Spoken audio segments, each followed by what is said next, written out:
ফেসবুকে কিন্তু এখন এই সমস্ত জিনিসগুলো খুবই ট্রেন্ডিংয়ে চলছে। তো কীভাবে ফটো এডিট করতে হয়, ফটোর পর সেটাকে আবার কীভাবে ভিডিওতে নিয়ে যাওয়া যায়, তো তার পুরোটাই আমি আজকে তোমাদের সঙ্গে শেয়ার করবো স্ক্রিন রেকর্ডিংয়ের মাধ্যমে।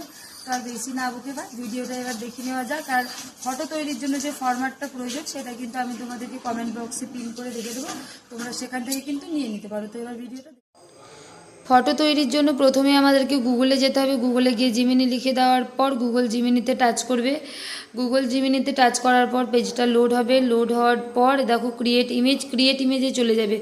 তারপর প্লাস আইকনে টাচ করে আপলোড ফাইল সেখান থেকে টাচ করবে। তারপরে দেখবে এখানে ফটো, নিজের ফটো নিয়ে নেওয়ার জন্য একটা অপশন দেবে। তো সেখান থেকে নিজের একটা ফটো চুজ করে নিলে, চুজ করে নেওয়ার পর আমার এখানে ফরম্যাটটা কপি করা ছিল, তো সেখান থেকে কপিটা দিয়ে সেন্ড মেরে দিলাম। সেন্ড মারার পর ফটোটা লোড হতে একটু সময় লাগবে। তো আমি এই ফরম্যাটটা তোমাদের কমেন্ট বক্সে পিন করে রেখে দিয়েছি, সেখান থেকে তোমরা কিন্তু অবশ্যই ফরম্যাটটা নিয়ে নেবে। তো দেখো এখানে আমার ফটোটা কিন্তু রেডি হয়ে যাচ্ছে, রেডি হয়ে যাবে, একটু সময় দিতে হবে। এটা নেটের কাজ, তো একটু তো সময় লাগবেই। তো দেখো এখানে কিন্তু ফটোটা রেডি হচ্ছে, রেডি হয়ে গেছে। দেখো এবার চলে এসেছে, ফটোটা কিন্তু খুব সুন্দরভাবে এডিট হয়ে চলে এসেছে, তোমরা দেখতেই পাচ্ছ। তো এখান থেকে তোমরা ডাউনলোড করে নেবে। ডাউনলোড করে নেওয়ার পর তোমরা নিজের গ্যালারিতে দেখবে সেভ হয়ে গেছে কিনা। ঠিক আছে, সেভ হয়ে যাওয়ার পর তারপর তোমরা আবারও গুগলে চলে যাবে ফটোটা ভিডিওতে তৈরি করার জন্য।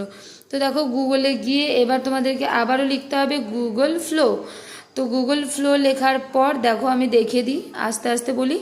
তো দেখো গুগল ফ্লো চলে এসেছে। গুগল ফ্লো এর পর দেখো এই লিঙ্কে চলে যাবে।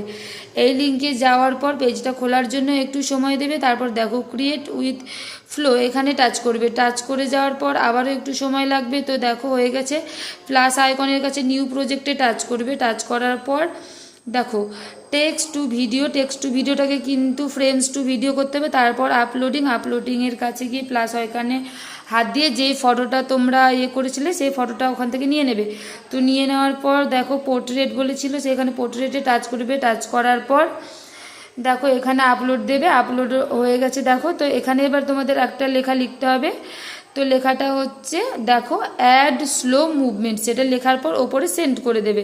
তো সেন্ড করার পর আমাদের কিন্তু ফটোটা ভিডিও তৈরি হওয়ার জন্য অনেকটাই বেশ খানিকটা সময় লাগবে। তো সময়টা কিন্তু দিতে হবে। তো দেখো এখানে কিন্তু লোড হতে লেগেছে, ফটোটা ভিডিও হতে তো একটু সময় লাগবে, স্বাভাবিক নর্মাল। তো দেখো এবারে কিন্তু আমার এখানে ফটোটা ভিডিও হয়ে গেছে। তো ভিডিওটা এবার দেখে নাও কেমন হয়েছে। ঠিক আছে, আর হ্যাঁ, ভিডিওটা কিন্তু সেভ করতে অবশ্যই ভুলো না।